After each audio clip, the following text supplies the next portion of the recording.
Overblown. That's the name of your band. Devo apparently Devo can woodwork, and he can hacknet or hashish net or whatever it is he's doing with Meshtastic or whatever it is. I got it. It's Meshtastic. It is There it is. Meshtastic. But apparently he can't cook a calzone to save his life. So, but that is not what we called to talk about. Roll a dice for me. Okay. A 1.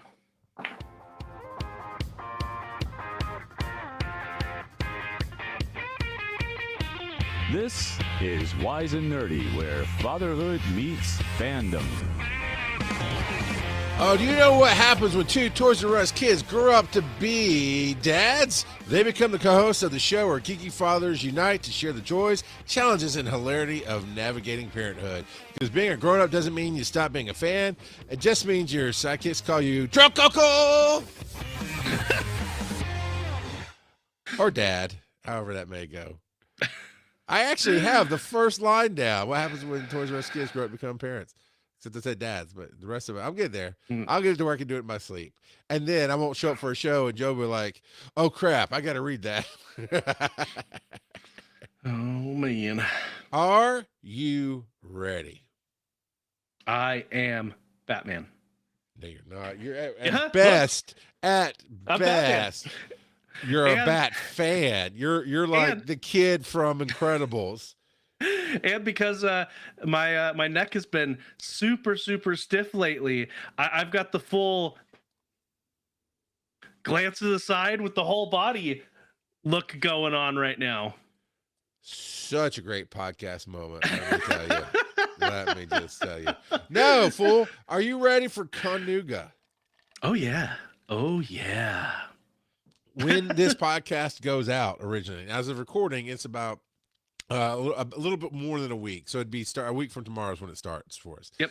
But when this podcast drops, we'll be recording tomorrow morning. Wise and Nerdy. We'll be doing it at Conuga at the Civic Center in Chattanooga. So if you are downloading the show on Saturday, February, was I think 21st? 20th, 21st, yeah. 21st, I think. Sunday morning, 10 a.m., we are doing Wise and Nerdy live. We keep getting the Sunday morning cozy spot. So we're at the figure out some cozy dad jokes or something there. I don't know. And I do have a joke that's not mine that I am bringing to the table tonight to rebut your bad dad jokes. I'm going to give you a good nerd joke. All right. So, and welcome, Debo. So sad that you can't cook a calzone, but that's okay. That's rough, buddy. So Have you ever thought that maybe you should be a better chef? Have you ever tried not sucking? Is that what you're saying? Okay, now I know why you're doing the Joe stuff that you're doing. The question of the week is, with Batman, with prep time versus anyone else, do you buy the meme or is it a massively overblown? Actually, so instead of going Shatner, you chop your lips after every. Yeah, that's just my irritated nerd smack. Oh man, Joe, there is only one answer to this. Oh really? Yeah, of course. With enough prep time, Batman takes out everybody. So, in universe, that's definitely true because everyone has some kind of glaring flaw. If you're super overpowered like Superman, not exactly glaring. Sometimes he still gets it done. Yeah. Unless it's Bane, who's just going to break his back, right? He didn't have enough prep time. Oh, was that was the problem? Not enough prep time. Have you read the book, son? Bane came out of nowhere and within 3 weeks took Batman out, and then Azrael took Bane out. And then Batman took Azrael out. So by icto facto, he took Bane out. Have you ever played rock, paper, scissors? No matter That's how like much the one book I read and know, like almost cover to cover. Oh man. So Given enough prep time, who do you think he would struggle the most with then? I would have thought it was Jesus Christ, but those Romans were really easy to manipulate. The Romans did not care about the Jews until Bruce Wayne moved some stuff around, and then all of a sudden, King of the Jews. Too much? Too soon? I mean, man, there you could come up with so many things. Mr. Manhattan from oh my God, I can tell you. I try to tell Watchmen, the Watchmen. I mean, definitely had some trouble with Superman, but I don't know. Who do you think you'd have trouble with? I mean, Deadpool. John Marsh says Deadpool. He'd have problems with maybe. Yeah, but Deadpool's in the wrong universe. But then it's Deadpool, but so he can neutralize Deadpool, so you don't have to necessarily kill Deadpool. You just gotta lock him up to where he can't get out. My first thought was Lobo. Lobo's Lobo's an idiot. I was guaranteed. All right, I'm googling this one because they're in the same universe. Yeah, they are. But I don't know if they've ever fought in universe. That's what I'm looking up. And Lobo and Superman, they pretty much always Batman has defeated Lobo. Okay.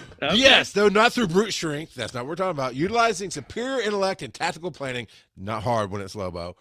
Batman has overcome the nearly invulnerable Zarnian by exploiting his mental weakness, such as using hypnosis to force him off of Earth or utilizing bombs to incapacitate him during Justice League versus Suicide Squad. Eat it, Joe. Give me another one. You wear the shirt, son. I got the tattoo under like 4 layers of clothes. I'm not going to show it to you. Come on. Give me another one. Let's see.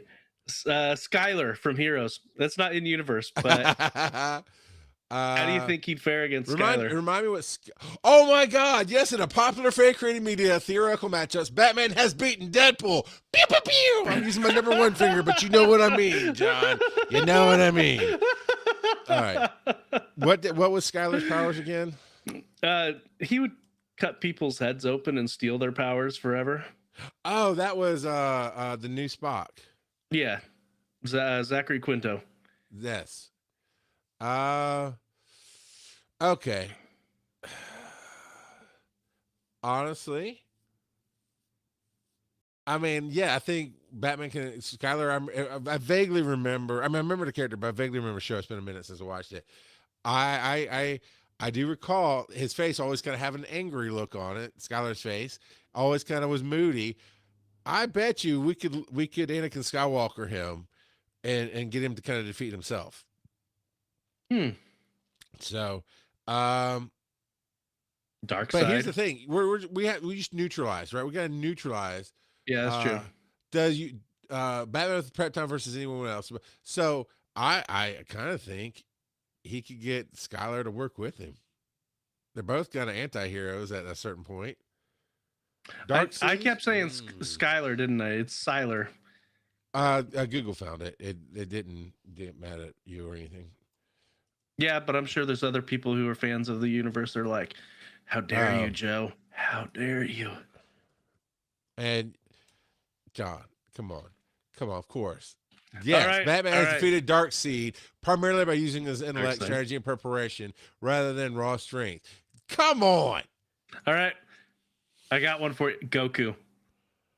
Okay. Yeah. Of course. That was easy. That was it. You know, all you have to do to beat Goku, you don't stand there and let him power up for 3 freaking episodes. I mean, Goku has died a bunch, so you're not wrong on that part. Yeah.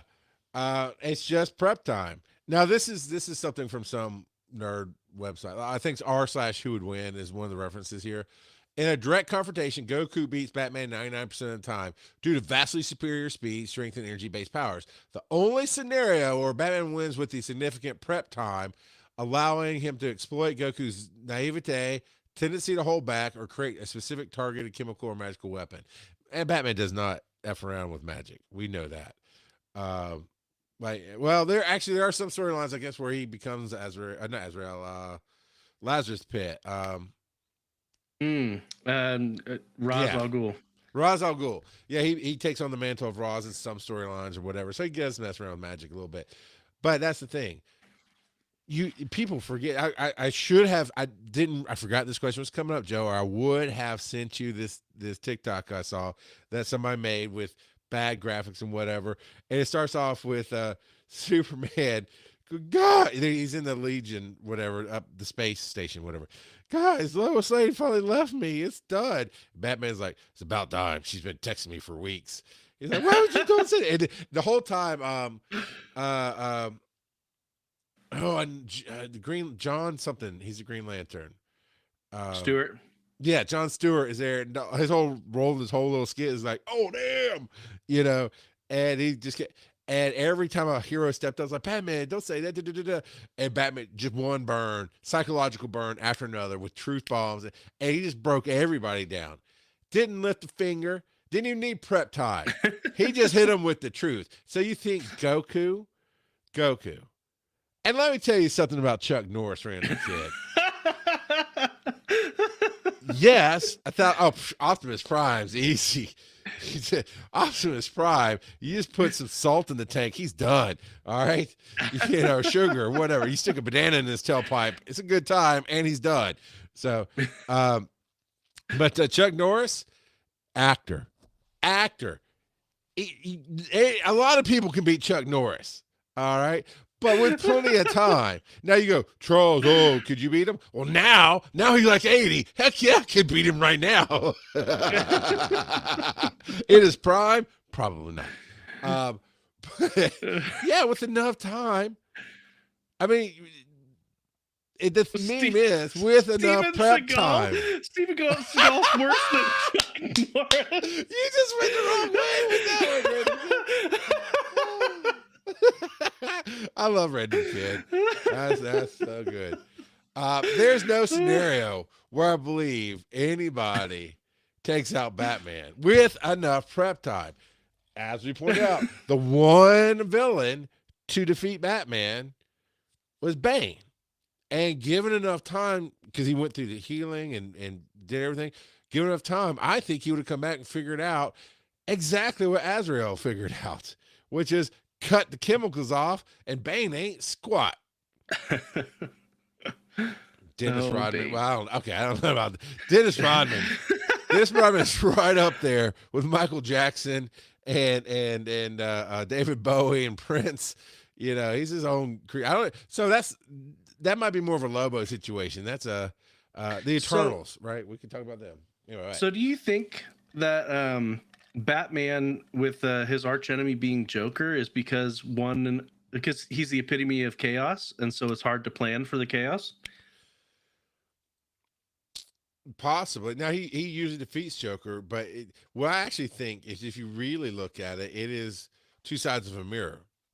Batman is so damaged and so serious and so morose, and the Joker is also damaged but fun and crazy, and just it's the antithesis. And the argument always is, I think they even did a storyline on it, where Joker busts out the line, I'm only here because you're here, period. If there were no Batman, there'd be no Joker. And it's like, it's a really deep thought to think about of that. But yeah, no, I don't know. I think we've worn this one out. I'm very curious. We need to cut that clip and send it to a bunch of our friends like Bob and Phil and Dennis and see if they will record some response back. They'll have some smart aleck crap to say. Yep. All right. You ready? Yeah. All right. Actually, hold on. One more. Okay. Comes from the Dungeon Crawler Carl books. Since you blasphemed first. Sure, I did. In Dungeon Crawler Carl, in one of the books, there is Uzi Jesus. Ed! Hold that thought. Ed Miller, good to hear from you again, man. I think about you sometimes. Uzi Jesus, would he be? He would be your favorite character. I need to. Okay, so right now I'm trying to keep up on some of my podcasts, which I don't listen to a ton, but I like to keep up on the ones that I do listen to. Read through or listen through my friend's book that he wrote, and then I kind of do want to get the Dungeon Crawler Carl, You would like it. I'm sure from what you've told me, from other people told me, I'm sure. I'm just trying to figure out how, because it's going to take me a year to read my friend's book on tape, because it's like, oh, let me catch up on a few of my podcasts, and now an hour of book, and then I don't know. I don't drive a ton. You look like a kid who's about to steal a cookie. I don't know what you're looking at when you turn your head, but your face. He was. No, people, let me tell you, you need to watch our live show and come play with us and participate. Because what Joe's face right then and there, he looked over at his other screen and he turned 5, and he saw the open pack of Oreos and no adults around. I don't know what you really were looking at, but that's the entire impression I got in that 3 seconds. Yeah, don't tie me down with your suggested size of the number of Oreos I should eat in one sitting. Serving size, that's the term I'm looking for. I'm letting you go. You're going to get there. I had faith in you. Oh, man. But before we move on real quick, I was going to wait for the commercial break, but we were talking Dungeon Crawl Carl briefly, and Devo has a comment about it. So I'll play that real quick. Hit it up. So, Joe, your recommendation when you're always talking about Dungeon Crawler Carl, it really paid off because I passed it along to a friend, and we were talking about Bob Magoo, that is, and that's only gave Bob. me one of his books called Sandman Slim. Interesting book, kind of similar. I posted a note, and Bob said it's actually a companion book that he recommends for people to read. Anyway, back to Dungeon Crawler Carl. He's been reading it and he really loves it. He actually made the comment that he had gotten into sort of a rut. Couldn't really find any books that he liked. And he was rereading books and just not going anywhere. But the Dungeon Crawler Carl really, really piqued his interest, and he loves it. And so he is happy with that. So your recommendation came out really well. So well done, man. Now I need to read it. So getting a little FOMO here, but it does sound like a pretty cool book series. It is good. It is good. It honestly, it's one of those things that does not feel overhyped. Even though everybody I've heard talk about it, who's actually read it, loves it, it doesn't feel like one of those things where it's like, oh my God, everybody loves it. I'm afraid to go watch it now or read it now or whatever. But I'll be very happy if they actually make a series, a TV, movie, or animated series out of it. Yeah, Seth MacFarlane has it optioned, and apparently it's for a live-action adaptation. So we'll see. I was expecting Seth MacFarlane to go animated but right? This is so okay, everybody. History of Joe here, right? A little bit. Mormon. That's half of him, right? You go, oh well, you're Mormon. You wouldn't know this, and this. But then Papa NASCAR, that's the other half that raised him. So this is a 50-50 toss up of, is it Mormon Joe and absolutely not, or is it Papa NASCAR? And yeah, Spawn. Did you watch the movie and or animated series? Every time you fart, a devil gets its wings. Yeah. Yes. So from I am thinking of a new name for you, although you might run with Stain now. But that's a character from Spider-Man. Let's not go with that one. Obadiah Stane. Spider-Man? Obadiah Stane. Obadiah Stane. All right, well, Jebediah, Obadiah. We all die sometimes. What are you nerding out about? Okay, I want to jump on yours first. Okay. So this is what we got. We're going to do the guess the title, or guess the anime from the title. In caps, Hell Mode, : the hardcore gamer dominates in another world with garbage balancing. This just straight up sounds like the Wish version of Shangri-La Frontier. I thought you might think Shangri-La Frontier. Well, gaming and balancing and garbage games. So would this be like the flip side where, because in Shangri-La, of course, he goes back to his garbage games, but he's really loving the real balanced world of Shangri-La. Anyway, but what's this? So I love it. It's like a paragraph in a title. The main character, he is sick and tired of games that he can beat really fast. He's a gamer to his core. He he played this one that was supposed to be super hard and only took him a couple of weeks to beat it. So he does a Google search looking for super hard games, and he finds one, and he looks at it and he's like, "Ooh, okay." And he goes through and he picks all of the hardest settings, absolutely hardest settings. So he levels up 1/100th the pace of everyone else. Okay. He's got a class that starts off crazy weak, and it's a brand new class. It's a summoner, and so he says, "Okay, we got this set up." Click it, and the screen lights up, and he gets sucked in, and he's born as a baby. It's an Isekai. Yep. And so and he is able to pull up this book with his stats and whatnot that only he can see. And so he, as a toddler, he first learns the language, he learns some of the basics, and he starts trying to figure out these summoning abilities. And so, but he finds out that each time he summons a new creature, he can store it in the book as a card and summon it later. And each creature that he has in his book buffs his own stats, but only a tiny, tiny, tiny bit. And so he's born into like a worse than commoner. He's born to a couple of serfs who live out in the boonies, and like their taxes are ridiculously high. Like it was like 60% of everything that they harvest they have to give over to taxes. And like, yeah, so he is on this crazy mode. He's leveling up at 1/100th the pace of everyone else, but he finds that as long as he does stuff repeatedly, he can gain a skill for it, and he can level up the skills for it. And so every day he throws a rock at the tree in the yard, like, and so he's trying to upgrade his rock throwing ability. Right. He's testing his skills with summoning and playing with that, but he has such low mana, he can only do a little bit at a time every day, and he's going to wait for his mana to rebuild.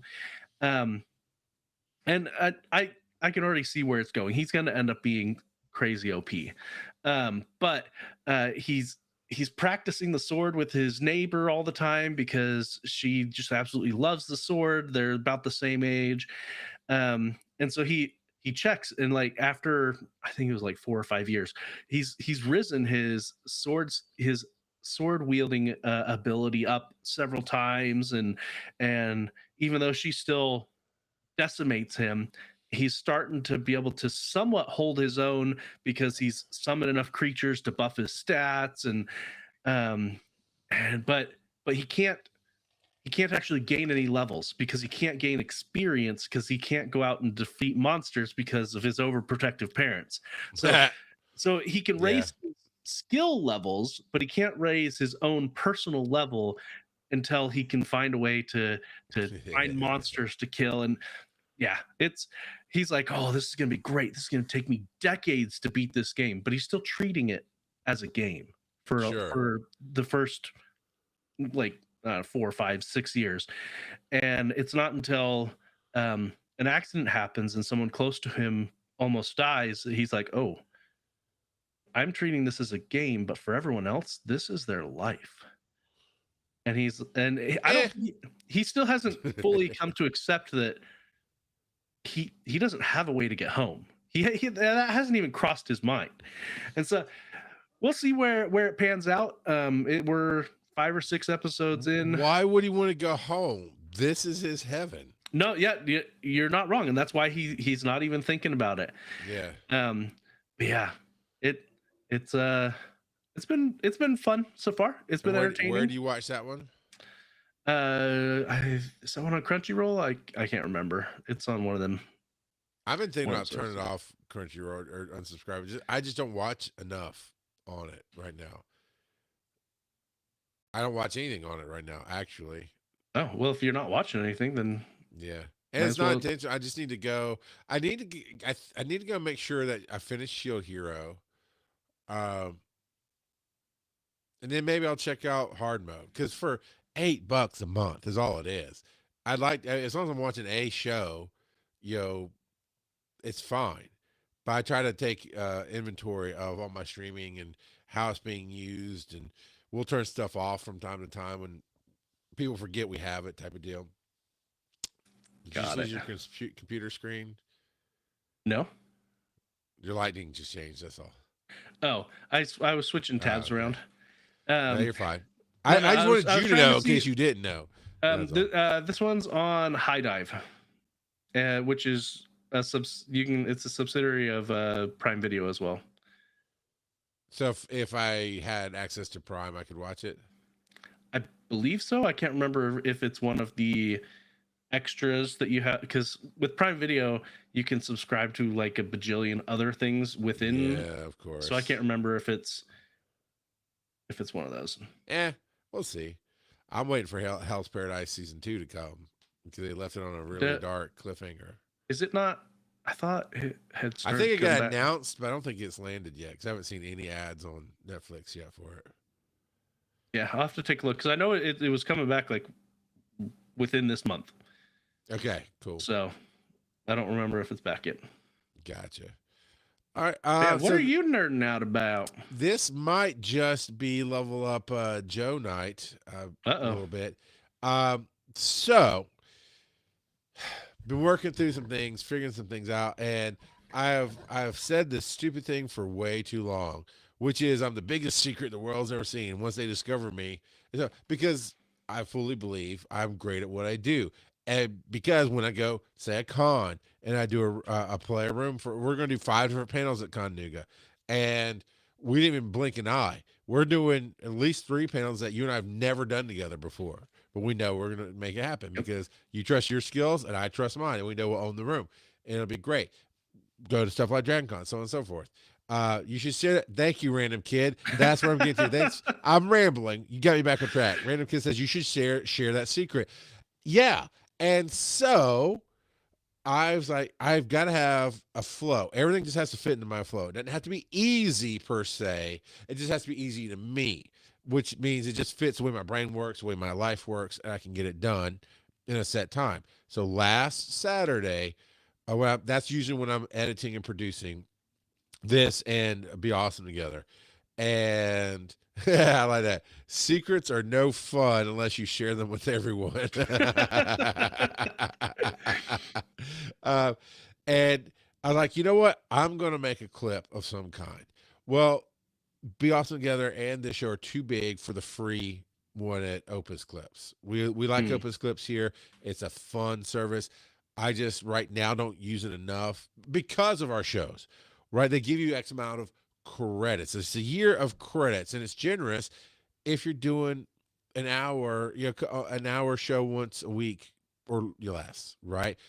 I'm doing 3 hours minimum a week, and that's just how I am. If I pay for something, I want to use it for everything that I do, and we just eat up. The math isn't there. We just eat up the credits, and like I think we figured out 9.5, 10 months, something like that. So I was like, well, let me think about the tools I have in hand. I'm like, I like ChatGPT. Let me just, and I know that there are transcripts on YouTube. So the Be Awesome Together one has timestamps on it. And so I could copy and paste a transcript from YouTube and throw it in ChatGPT and said, I don't know, some random prompt of, I want to make some clips. Find the best clips in this for TikTok and YouTube and whatnot. And it processed the transcript and went, oh, and give me some time. It give me a timestamp, and it would tell me basically what it was calling a clip, and it would say, here's why, and it'd give me a reason, like you tell this joke and it's punchy and it fits this need, and or Tyra says this, blah blah blah. It gives reasons. So okay, and then I was like, okay, I'll take my Camtasia, right, which is, I got 2 editing programs, but that's the easiest one for me to use right now, and I will scroll through the time and cut the clips. And then it dawned on me, wait a second. I did that. I did a few clips that way. And actually they went out on TikTok, if anybody saw them, because on Camtasia, I was able to cut it to the upright format, the vertical format. But I forgot when I rendered the clips. I did 2 for Be Awesome Together and 2 for Wise and Nerdy. I forgot in the render I needed to change it to vertical as well. So it's on TikTok, small vertical with black bars because I rendered it wide as an Asian. Yeah. And I'm like, oh, but here's the other thing. Now, this is just personal growth. I didn't just trash it and give up. I didn't have the time to go back and do it again. I went, good enough's good enough. And I published those clips. Even though I knew it looked weird, I knew it didn't quite fit right, didn't care. But in the process of doing that, so I think on Monday, I came back into the studio and I started doing the whole thing. I was getting Little Brown Pill worked out. Like I'm starting to put. We're gonna have a cold open, that intro that I showed you, and then go cold right brew into the open. Show. Damn you! That's a good one. Yeah, we're gonna have. Damn it! Every once in a while, you say something that really lands for me, and I hate you. It's somewhere in the process. Like, okay, cool. I found the cold open, put it in myself. And then again, asked it, hey, what are suggestions? Da, da, da, da, da. Now, here's how I get a transcript for Wise and Nerdy and for Little Brown Pill. In the stuff we play for through live stream. So we have this talk studio, broadcast studio. We have the podcast editor. And that's where I just drop the video and sometimes audio and let it grab a transcript for me. And it's almost always just for transcript. So I'm in the habit of going, okay, transcript's done, copy and paste somewhere else. And I did that, and I was cutting everything. I thought, wait a minute. I can edit in the podcast editor by words. Yeah. Is it video stuttering? I don't know. Random kid. I don't know. Yeah. So it's just, I don't know. We'll let them in. As long as it's not stuttering for you, Joe, we're good. All right. No, it's not stuttering for me. It is stuttering on the YouTube, but the audio doesn't seem to be stuttering. At least. Okay. I can make it stutter. All right. Losing my thought here. So you have access to this too, Joe. You'd log in under our main login for these tools. Podcast editor will do the transcript. I can copy the transcript, throw it in Chat GPT, and do the whatever process. Hey, find me blah, blah, blah. And instead of so when it's not on YouTube, it doesn't have timestamps. It's just transcript. So it goes, we're going to guess the timestamps. Well, that time got off. Doesn't matter. There's a search function in our podcast editor. And I can type in one keyword and it'll find it in the transcript. And then I can look at it and go, oh, I want to start here at the beginning with this part of the story. And I can copy down to where I wanted to end. And immediately then I can hit clip. And it makes a 9x18 or whatever that format, 9x16 clip, vertical clip for us. Then I can literally click that clip. It goes right back to where I'd highlighted, and I can change it to YouTube, and it makes the wide version. And this, other than the uploading it to the podcast editor, that upload is okay fast, but then it processes the audio. Yep. Once it actually, that takes anywhere for an hour and a half recording. It took anywhere from 3 to 10 minutes. I don't know, because I just kind of put it on a tab. I went on to do other things because it's not just like, hey, it takes 90 seconds. So while that feels like forever, it's not that long. Makes sense because it's got to render the video out and everything. So yeah. So I am so stinking excited about doing these clips for everything that I do and promoting out and just and I got great responses on my TikTok. I need to put it on my Facebook and YouTube and everything else, but experimenting. TikTok's my home for experimenting. So I just went and put, it got a lot of likes and shares. What TikTok did you post them to? Was it your personal one? Yeah. So is it just like at Rock Out of Podcasting or at RGOP? It should be RGOP 42. You know what? I could go to your link tree and it will tell me for sure what it is. But no, I'm putting it on mine because I mean, yes, and obviously we can put it on Wise and Nerdy, we can do whatever you want. But I know you do it by hand. I haven't been doing the shorts lately. I've been doing the longer form clips. So I've noticed, and I don't even know if it's playing well or not, and it's fine. But I know if we're gonna promote on like for me, if I'm going to promote on social, it needs to be a minute and a half most, right? Just little clips, come find us kind of deal.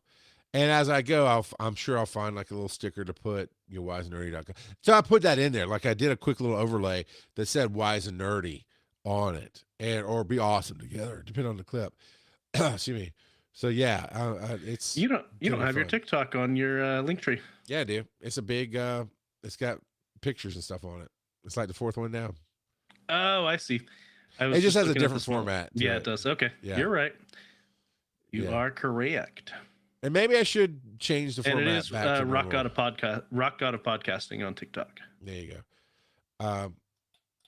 Yeah, it's so yeah. I'm excited about that. Did a promo, and then because I did call the roasters. We talked about it, I think last week, that I'm going to do a roasting class at a coffee place in Chattanooga next Thursday night.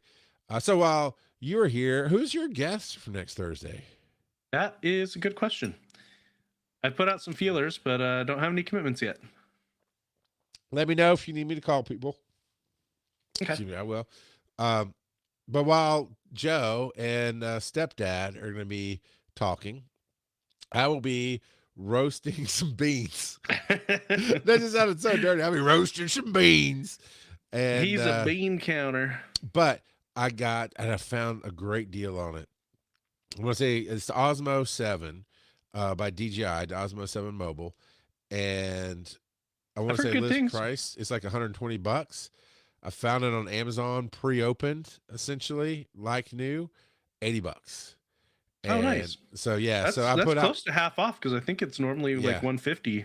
Oh, okay. It might be even more than I thought it was. It's very nice. It's got a light that I haven't figured out how to use yet, because I don't know if it just wasn't fully charged, because it was pre-opened. It did come with a charge, so I got to play with it, and I did a quick video with it. But man, that's going to be so cool for the roasting class. And then at first I was going to borrow Tyra's, because she got one. But I was like, you know what? I'm going to use it. I'm not just going to use it for that one time in the roasting class. I'm going to use it for our panels that we do at Chattanooga and the panels that we do anywhere else. And one of the biggest complaints that I have about how we recorded Finding the Stories was how we had to. It had the screen and the people on the table, but I'm in and out of the camera shot. But with the mobile, I can just set up my phone. We'll still do what we do at Dragon Con, and it can follow me. Yeah, exactly. And then I can always go and overlay screens if I want to or whatever. I'm just figuring out, I want to figure out how to get crowd responses too in that, but maybe if I just put it at the back of the room, that would work. But yeah, so, and it's got a little extension to it. Of course, it's like any of the other DJIs where it can go on a camera stand as well. But yeah, man, I'm excited. It's going to be fun. So that's going to be part of our fun at Chattanooga. But I would like for you to play with, well, if you don't want to do the clips, you don't have to. But if you got Froggy, it's really easy to do. And it actually presets. So if you set it for like TikTok, it presets squares. So then you can go and line it up nicely and everything. If it's YouTube, it does preset squares. But I'm like, why? We're already recording in a rectangle. It's fine. I guess if we wanted to have fun, if I'm talking, it's focusing in on me, and then if you're talking, it's focusing in on you. That could be, I don't know. I didn't play with that. But yeah, a lot of cool stuff. So, all right. I don't know. And I wonder, yeah, roll them dice. I wonder if we swapped roles. Like if you logged in as the main host and I came in as the co-host, if the broadcast would be smoother. Because your internet's different than mine. What'd we roll? 3? We got a 5. 5. Time for a commercial break. Oh yeah, this commercial break brought to you by Devo and some by the Kool-Aid Man Scotch. Yeah. But it's the mellow Kool-Aid Man. It's the Lemonade Man. Oh yeah. Never mind. I'm about to tell some bad jokes. Here's some music. All right, I may have used this last week. I don't care. We're gonna do some daddy devotions, right? We're gonna take it. We're gonna meditate. We're gonna shun Devo. Devo shuns. Shun the Devo. All right, Joe. What's stressing you out this week, man? Work. I've been having to work real late lately. All right, extra hours at work. Yeah, because other people aren't doing their job, so it's impacting me. All right, I got you. All right, here we go. You ready? We're gonna breathe in. Oh, those jerk faces. Breathe out. Overtime is awesome. Except breathe in. Salary. Oh, those jerk faces on salary. Breathe out. I still hate those jerk faces. I don't know. I don't have a positive there. Oh my God, it's dead baby turtle. All right, here's one. Breathe in. Crack on, mate. Breathe out. You're a blankety blank, which is a positive. One more for all the daddios out there. I'm not alone. I'm just solo leveling. Now here's just some music. We'll get to that program.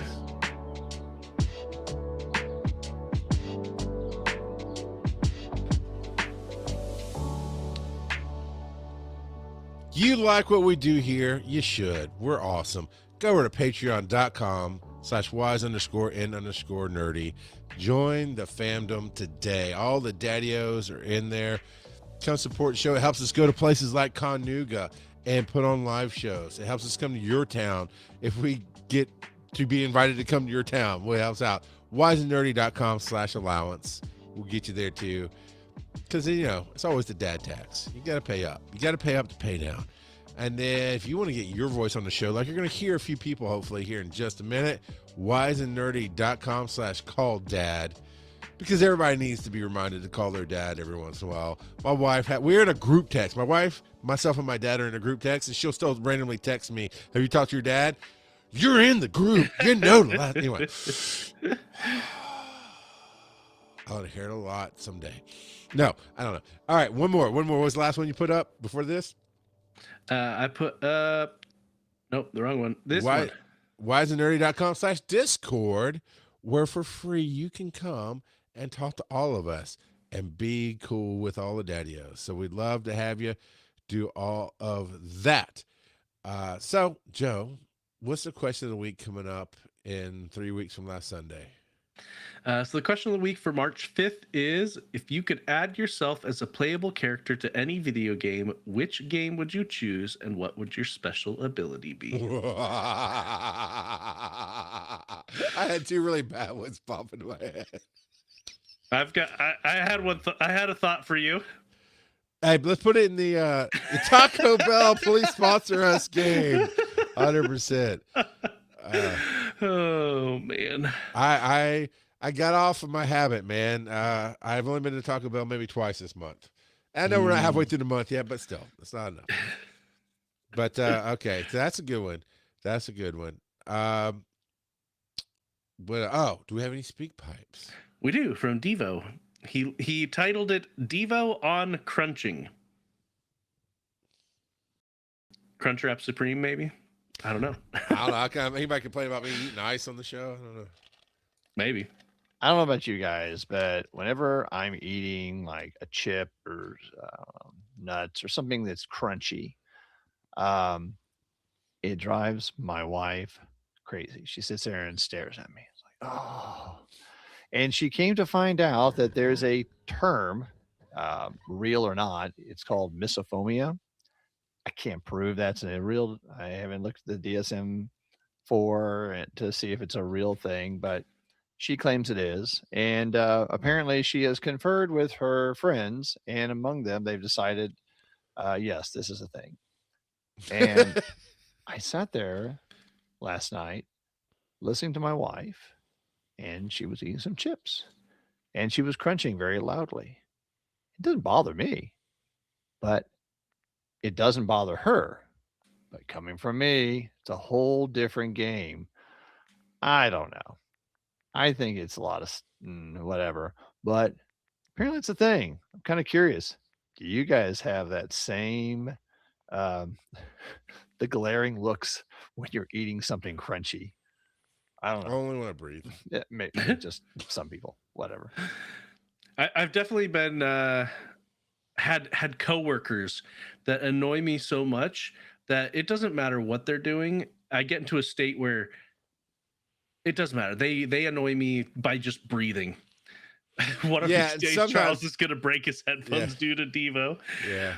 I was prepped. I thought this was going dad joke. Yeah, no, see, that's a different thing. That's Yeah, just, it is.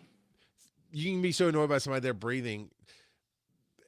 And I know I half joke there, but there was a moment in my life where my wife's like, "You're breathing real loudly." I'm like, "That's a bad sign, babe, because I'm just breathing over here."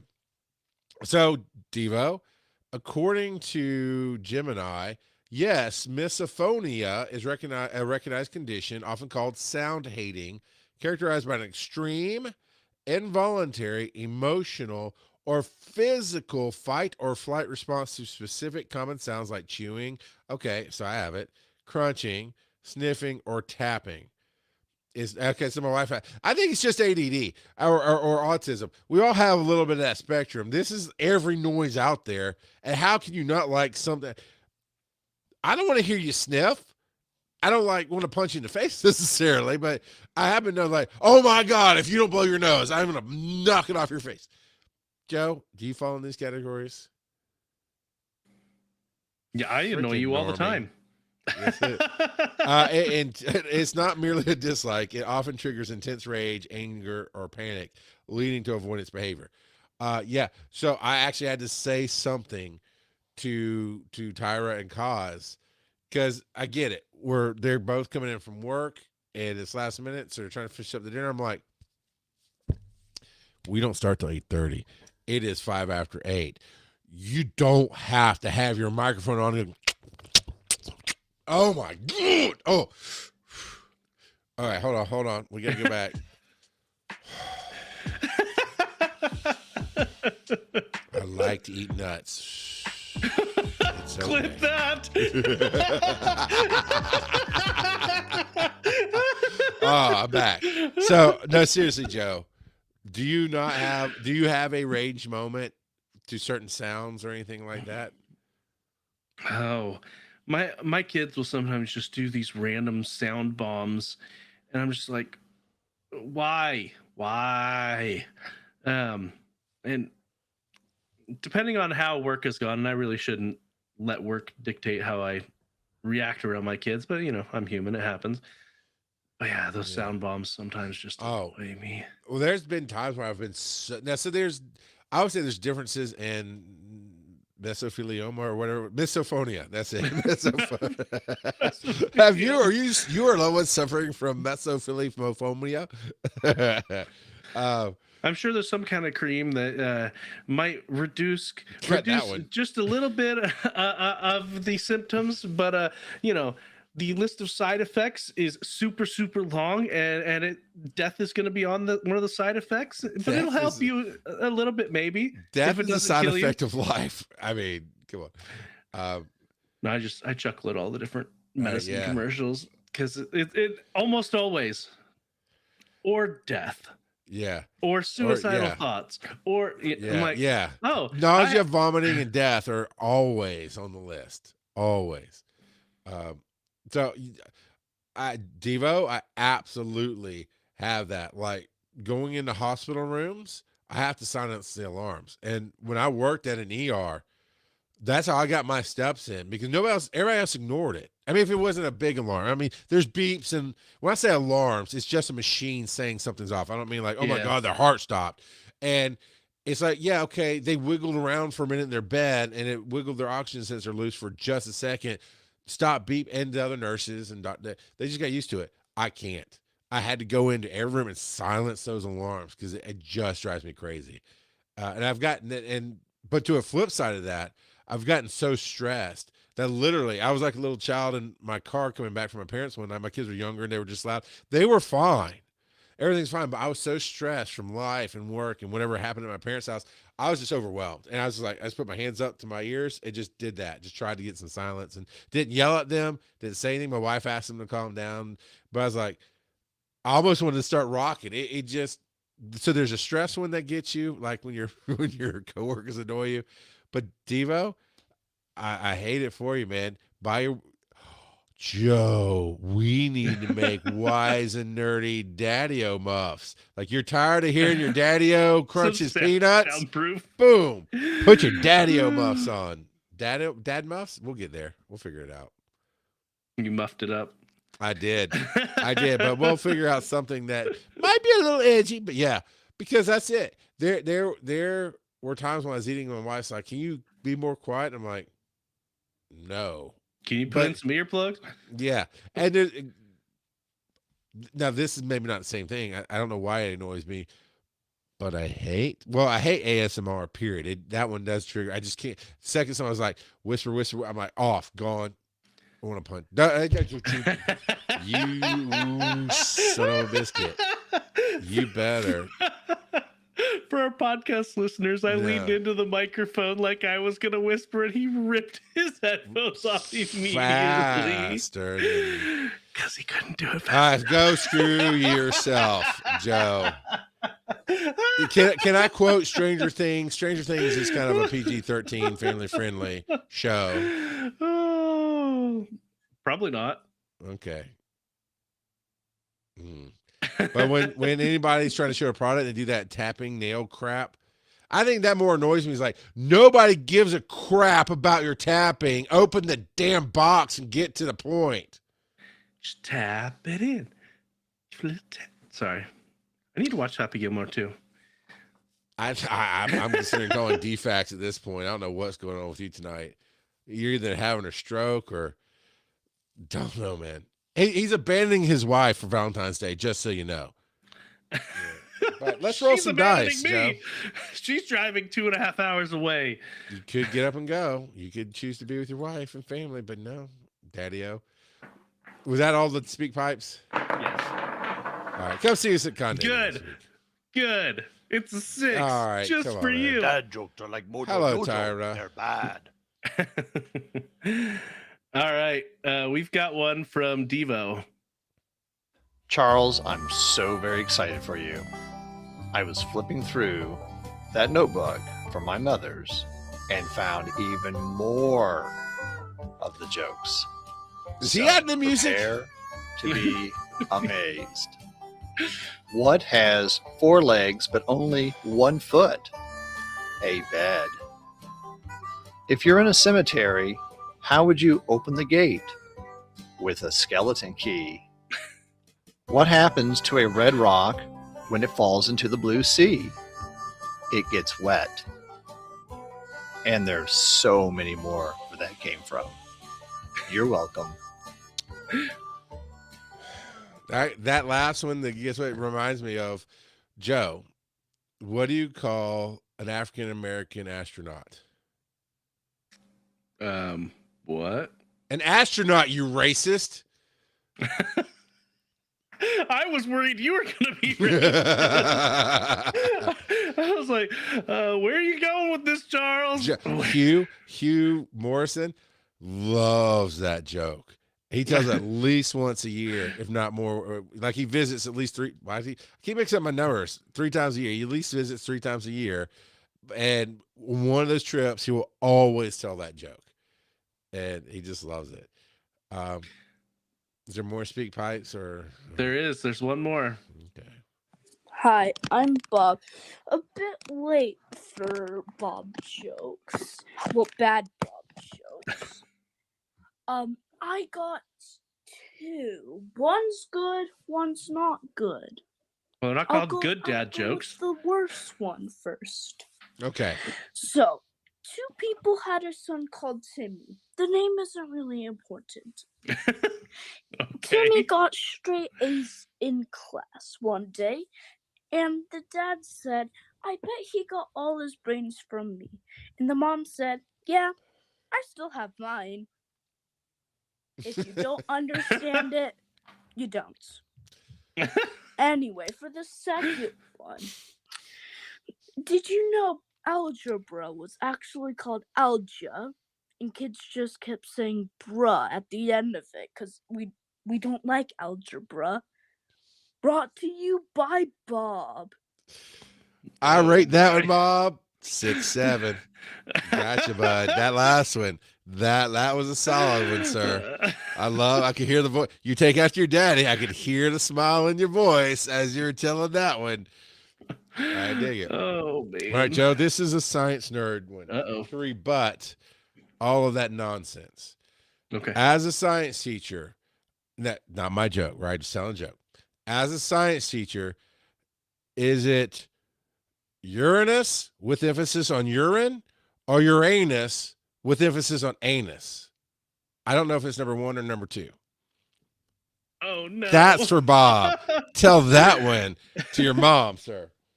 That makes me think of one that my dad liked to tell. So, Papa NASCAR joke. What does Star Trek and toilet paper have in common? What's that?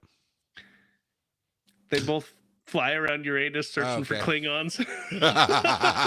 Not where I thought it was going for a second.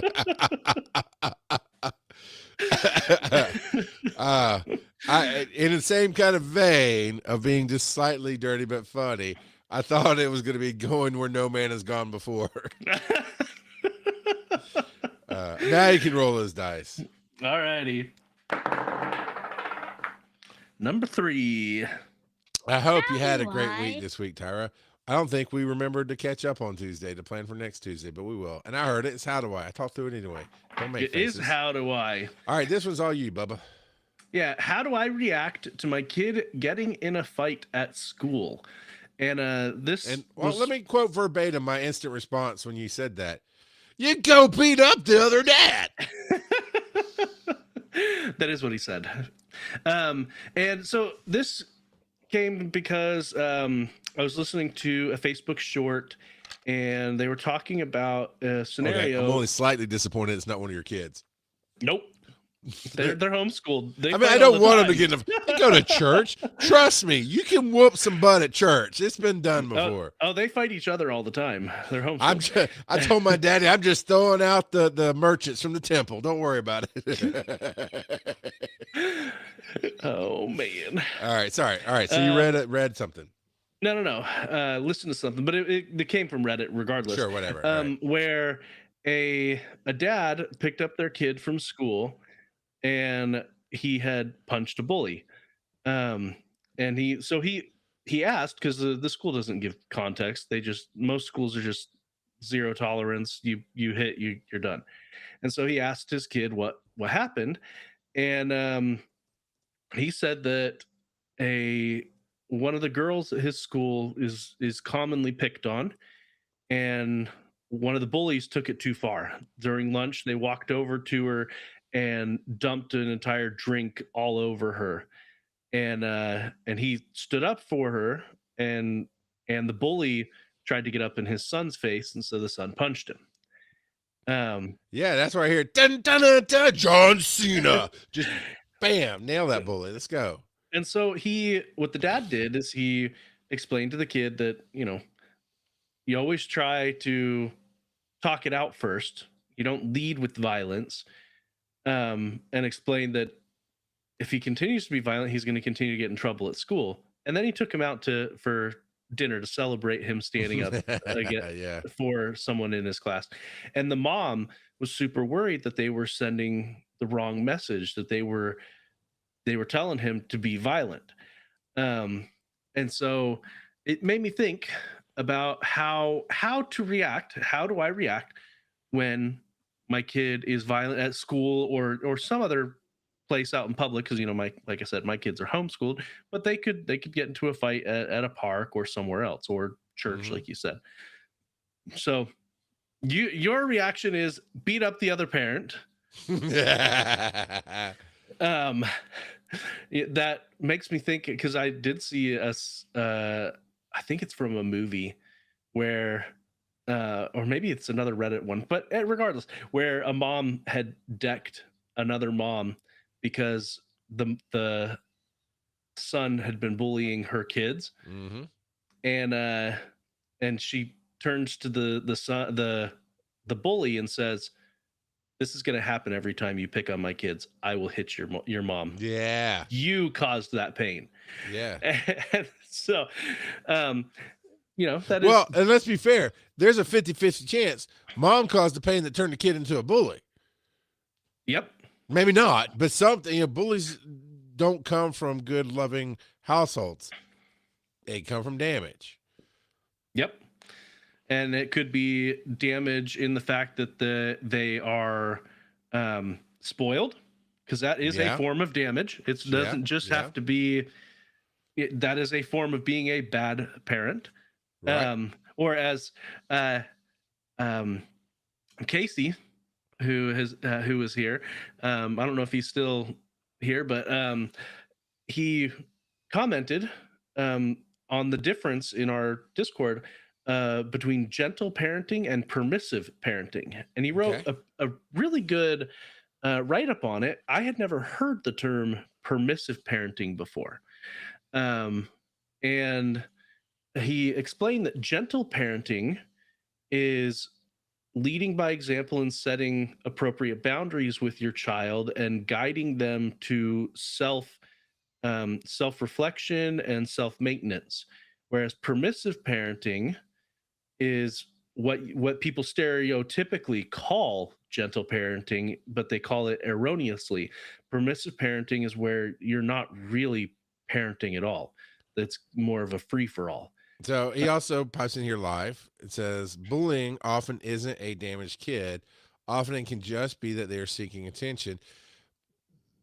There's nuances. I may have over smacked that a little bit, but there's definitely different things. But that can be a form of damage too if you're neglected at home, to where you're seeking attention elsewhere, because kids definitely act out in order to get their parents' attention. So damage comes in a lot of different forms, and I don't think that the two are mutually exclusive in that regard. But yeah, so like I do have a for instance from my own life. I've gotten in a few fights, but never at school, so I didn't get in trouble at school for them. But my sister, on the other hand, did get in a fight at school. And so my dad had to go pick her up, and he asked her two questions. The first question was, did you start it? Mm-hmm. Second question was, did you win? Papa NASCAR, man. And my sister, in fact, did not start it. And she said that there wasn't really any winner because they got broken up too fast. I thought she's gonna have one of those wisdom, but Dad, nobody really wins in a fight. No, and he did in fact take her out to eat afterwards, because it was like right before lunch that he had gone to pick her up and whatnot. And context matters. A lot of these people have a hard stance against violence, and which is honestly ridiculous, and I'll talk about why in a minute. No, I agree. So violence should never be the first answer when it comes to conflict resolution, but there are times when it is the only answer. You can see that throughout history, and it still applies on a micro scale to childhood interactions. There was once where I think I've told this story on the podcast before, where someone who was younger than me was bullying me on the bus, and it wasn't like he was just talking smack. It wasn't anything really egregious. He wasn't like doing really ugly pranks or anything like that. Mm-hmm. But I told him, like, look, you need to stop, or we're gonna fight. And so after a full week of this on the bus, I'm just like, okay, and when we get off, I gave you a warning, we're done. So I waited for the bus to pull away, and you're such a little psycho. I love it. No witnesses. and he didn't even get a swing in.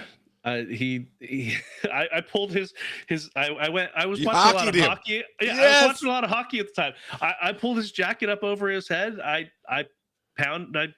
bashed his head a few times, and then my sister came and pulled me away, and he ran away crying, and he didn't bully me again after that. And so was that the right way? Maybe not, because I didn't escalate it to an adult or anything like that, but it took care of the situation. I mean, that's part of theoretically, it's part of gentle parenting. You've handled it yourself, and there can be consequences. And sometimes there are consequences, negative, and sometimes there's positive. Sometimes there's both. Would you? Your kid's in the same situation. He comes home and tells you this kid is just running their mouth, and same situation you were in, right? Would you tell him that story? Would you advise? What would you advise them?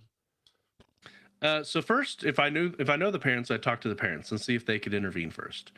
And if the behavior does not end, we would go from there. So far, we haven't run into that situation, but because that story in and of itself was it, because like my dad had started off with my sister saying, "Did you start it?"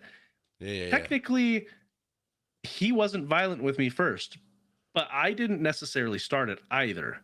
I started the violent aspect of it. But so, yeah. And there's something to be said about situations and standing up for yourself in moments. I taught my kids words are for weaklings. Honestly, the people like run their mouths, they're not going to, most of them aren't going to do anything about it. They're trying to make fun of you because you seem like a target. Strength is just not giving a crap.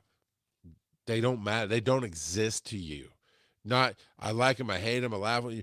They don't exist. And, you know, I get it. I've had people say things to me too, and they're like, oh, it's like, that's why you have ear pods. It's why, if it's too much, I'll tell you, I'll bring you home. And all my kids are homeschooled now, but for a little bit, they all got a taste of public school, except for I think Zoe, and that's never going to happen. But it's like, the biggest part is you want to be liked. You want people to like you. And it bothers you when people don't like you. So what do you think is going on with them that they're so desperate to be liked by everybody else, they got to push you down? So the easiest thing to do to whoop their butts is they don't exist to you. You don't like them. You don't hate them. They have nothing to respond to. It drives them crazy. It took a while for me to get that through to my kids. No, Ryland really got it. Like, he's like, whatever, man. But me growing up, I was bullied a lot. And my mom, rest her soul, was absolutely wrong in how she raised me. Because she was like, turn the other cheek, and we never get violent.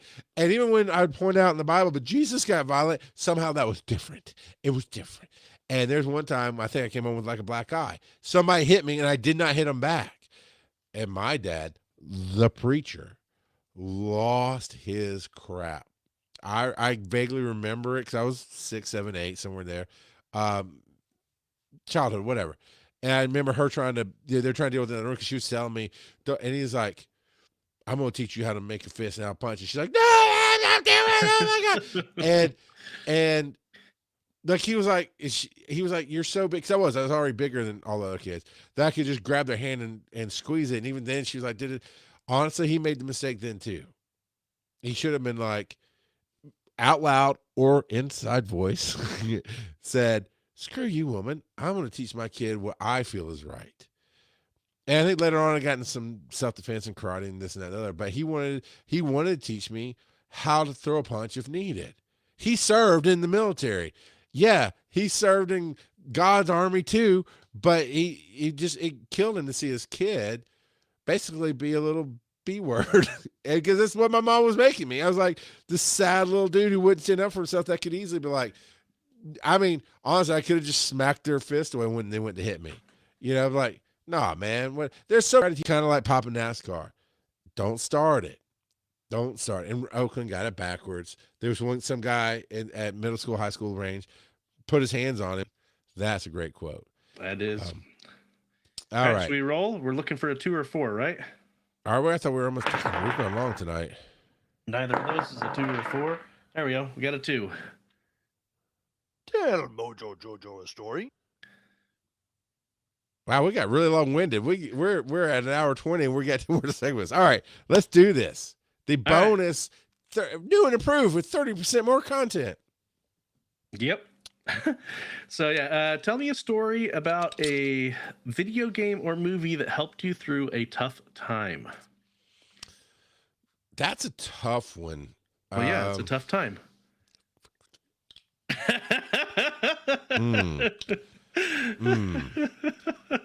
All right, Joe, what's yours? So a couple come to mind. The first one isn't. I know that it specifically says video game or movie, but one of the first thoughts I had was a board game, to be honest. Okay. So before my dad died, what happened is he had a brain aneurysm. They resuscitated him, and he was in a coma for about a week. And so every day we went and we sat in the hospital waiting room, and we brought a board game with us every day. It was the same board game. Like, we brought several, but we always ended up playing this Star Wars board game called Epic Duels.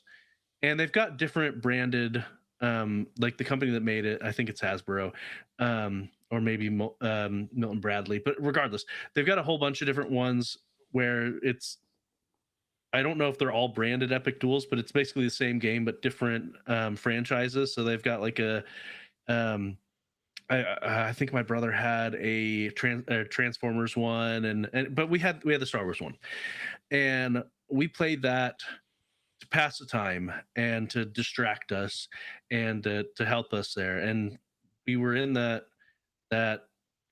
waiting room for basically 4 full days. Like, we were there for like 12 hours a day for 4 days before they officially declared my dad dead.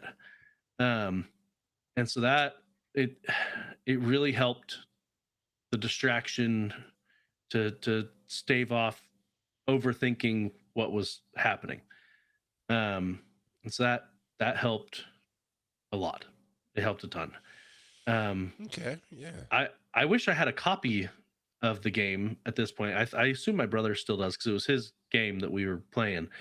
I tried looking for it a while back, but every like, you can't buy it new anymore, but all of the used ones were like hundreds of dollars, and I was like, oh, wow. Well, guess not.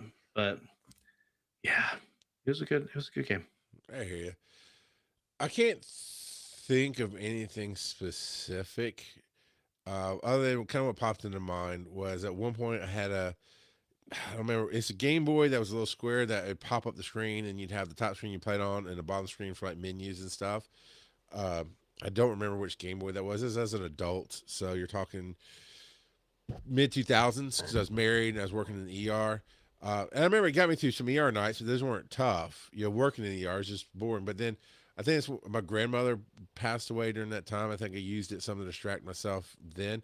But what really came to mind, Final Fantasy Tactics was the game I played then constantly.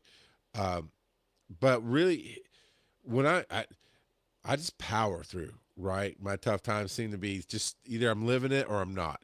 So I don't really have a coping mechanism, other than I do know if I really want to put a smile on my face, really want to just have a dose of joy and sunshine, I'll go watch Love on the Spectrum again. And I have to say again now, because I've watched all the newest episodes, and it takes so long for them to make it and edit it and this and that and the other. It was a big deal last year, and they got to go, the people on the show, the ladies and gentlemen on the show, got to go do different Netflix things and became a bit more of celebrities. Like I think they should be. They have some good. It's the most wholesome reality show you'll ever see, and it's about people with autism and sometimes Down syndrome. And I believe there's 1 or 2 other things that qualify to be in this grouping of needing help. They want love in their life, and they need some coaching and help on how to find that, dealing with whatever they're dealing with in life. And it is just the purest form of humanity, man. It is so straightforward and honest and loving. And like, one of my favorite examples is, I think, from the first season, this guy and girl sat down on this date. He goes, "Do you like dinosaurs?" And she's like, "No, not really." She's like, And they had met outside because that's where I guess she had requested, like, you like being outside? He's like, no, not really. Like, okay. You both of them basically said, you seem nice. Not going to happen. And they just wholesomely got up and walked away. And I was like, I need to be like that. I need to be like that. So yeah, that's love on the spectrum. There's a couple of different versions. There's, I believe 2 seasons out of Australia, definitely a couple of seasons out of America. Both of them phenomenal.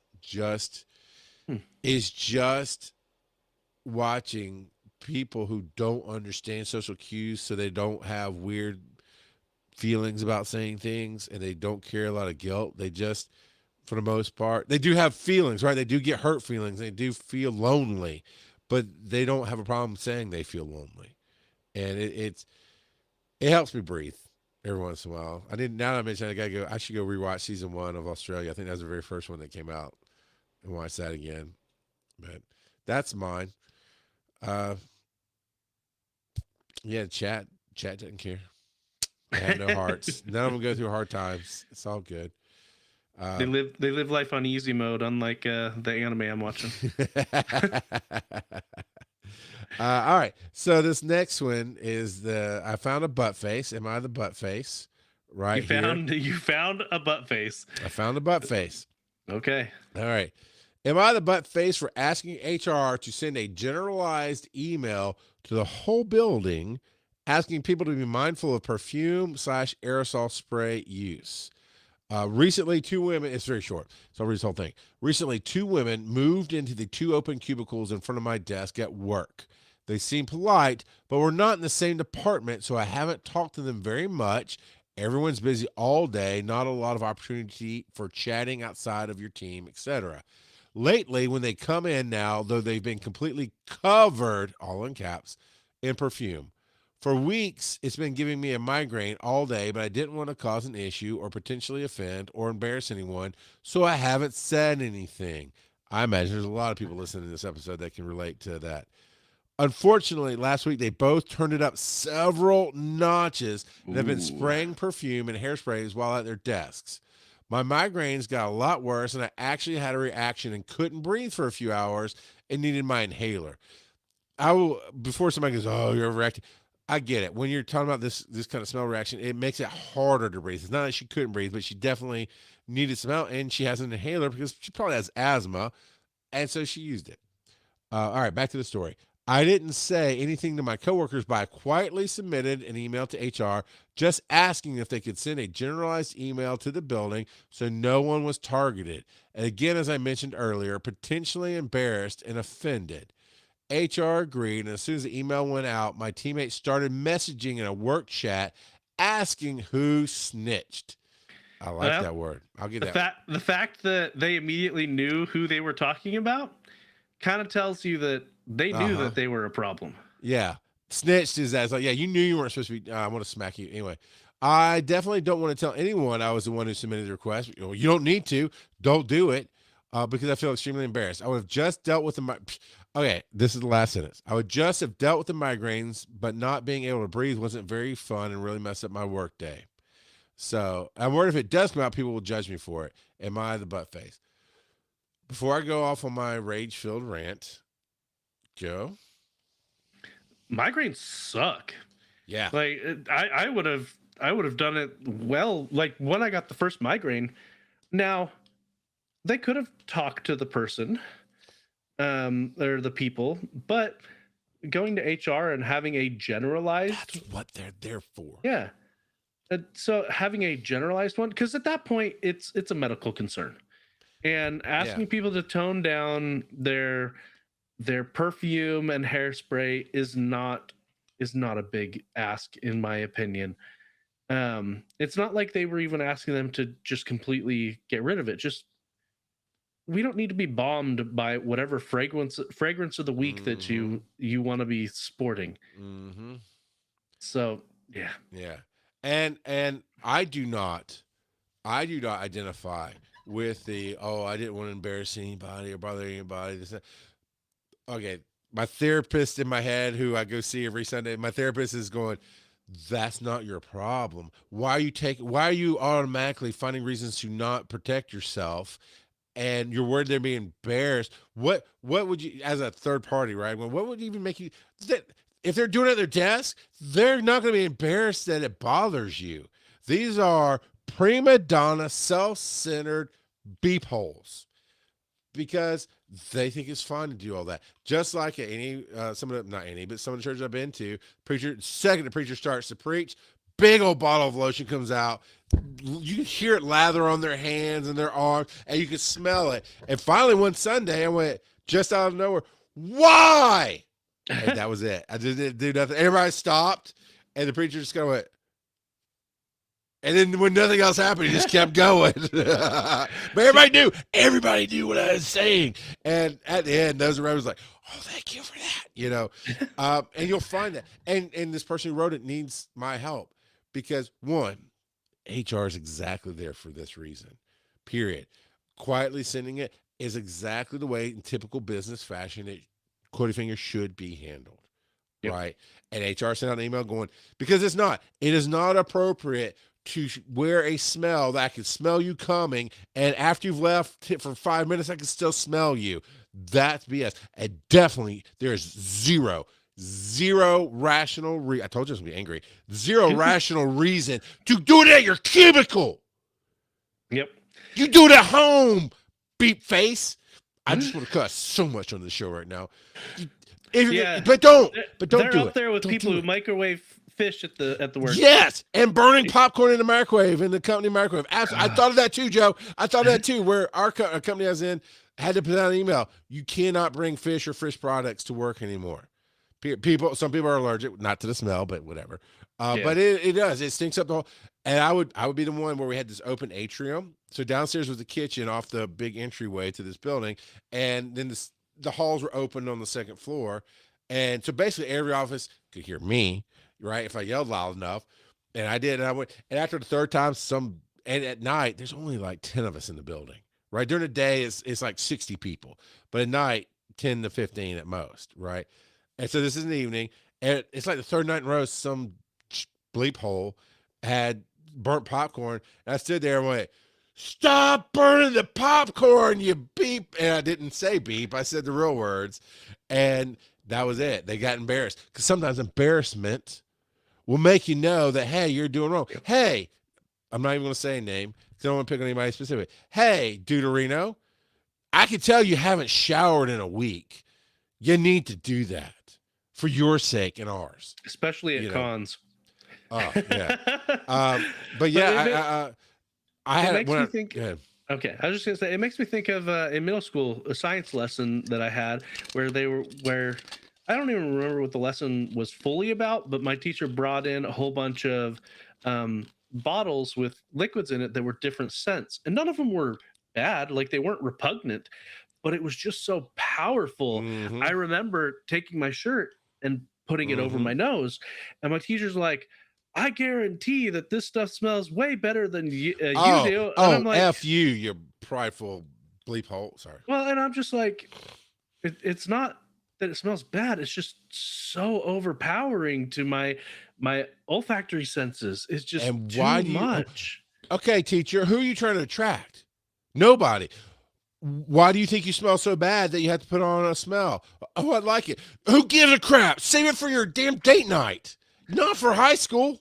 Not for the back of my ambulance. I had policies on my company because I hate smells. I had policies in my company that says you cannot wear perfumes, scented this, anything. If I smell you, I will embarrass you and I will send you home. End of story. And I put part of the rationale was there are people who are allergic to stuff. This person who wrote this, am I the butt face one? They had a reaction where it made it difficult for them to breathe. They got migraines. My wife will get migraines from things. She found these great rings on TikTok. Side note, everybody, if you need to know the link, hit us up wnshow@gmail.com. Okay. I'll find the link. I'll send it to you. I don't get any kind of kickback off of it. It's just a thing my wife found on TikTok, but it's basically these little removable nose rings that you can put in your, it's like a septum ring. That's what it looks like, but it's soaked in like whatever you want. She chooses like the peppermint essential oils, and it's made up into that soaks it up, and they last for a little while, and you can actually re-soak them, and they'll re-soak up. And that's what she does. Not only does she wear like a COVID mask often when we go to the movies because people put on their Axe body sprays and whatnot, but she'll put that ring in, and then sometimes you can still put the mask on, and it really helps clean the air, right? All she smells is peppermint, which she likes.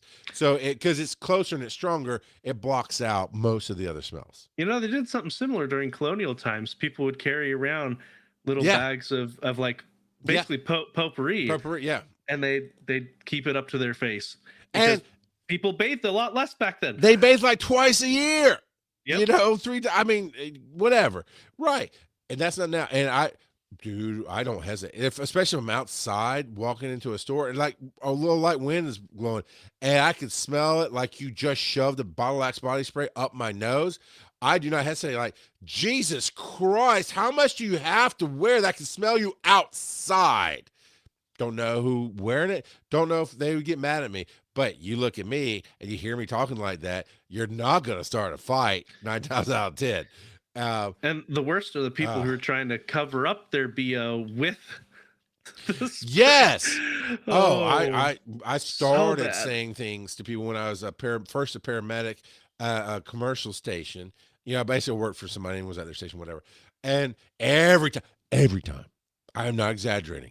Every time I had this one partner that when the tones dropped and our truck was called, he would go beeline to the corner of the day room. The day room, by the way, is where all the crew sit to nap and watch TV, and shh with Axe. And I'm like, I'm going to shove that bottle so far up your butt if you do that one more time. Take a deep GD bleeping hole shower. That is not a shower. So I've shorthanded that to now. Axe body spray is not a shower. Go home. And so, yeah, I will. You're not the butt face. Those ladies are. Hopefully, if it were to ever come out and you were found out, hopefully you'll find the truth like I have found it many times when I've said something to people, politely or otherwise. I'll say what I said to my kid here in a minute. But hopefully you'll find what I found. Other people who are also afraid to say something will come to you and go, thank you so much. That gave me this problem. That bothered me this way. Thank you very much for stepping up because I didn't want to. I felt bad too, but I needed it. You know, the only people who are going to be mad at you is the people that the whole internet and the world are mad at, and it's those ladies. And my son is 13. It's chemical reaction time. He really is about to have to take showers once a day, if not twice. And he, just like a standard 13-year-old, you just don't want to. Until you do. Like, ultimately, I've stayed on my teenagers, and the older two eventually after, and we're polite about it, but I'm truthful. I'm like, hey, I'm going to tell you when you smell, because wouldn't you rather me tell you, even though it bothers you a little bit and you get a little irritated with me, maybe you're a little embarrassed, wouldn't you rather me, the guy who loves you and is looking out for you, kindly say, hey, man, I think you might need a shower, as opposed to you going out in public or being around somebody and maybe you meet somebody you think is cute, or maybe you meet some people that you think would be good friends and they treat you like crap or they make fun of you because you smell. Because I know you don't want to smell, and I know you can't tell exactly that you smell because your own nose gets used to it. And he's like, he begrudgingly like, yeah, okay, I agree. And it's cool now. And I try not to do it too much. I really don't want to make him feel bad, but it's worked with Oakland and Crosby. We just both there now gently go, hey, when's the last time you took a shower? Or you need to take, and ultimately, especially when they first started working and they would take a shower in the morning and then they go stink all day and come back and then want to go out with their friends, they'll take a second shower. Cool. I hate how high my water bill is sometimes, but I like that my kids are hygienic and they don't do the Axe body spray BS because can't do it. And one last thing, Joe. If God wanted you to smell like roses, he would have put you in the damn graveyard.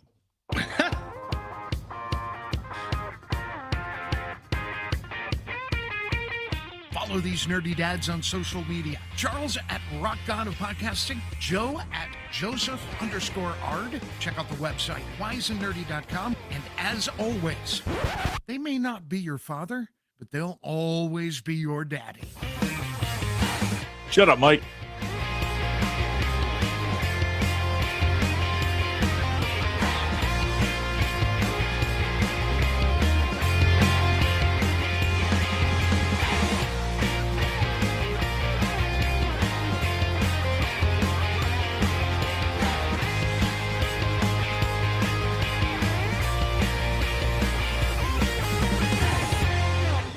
I just want to carry a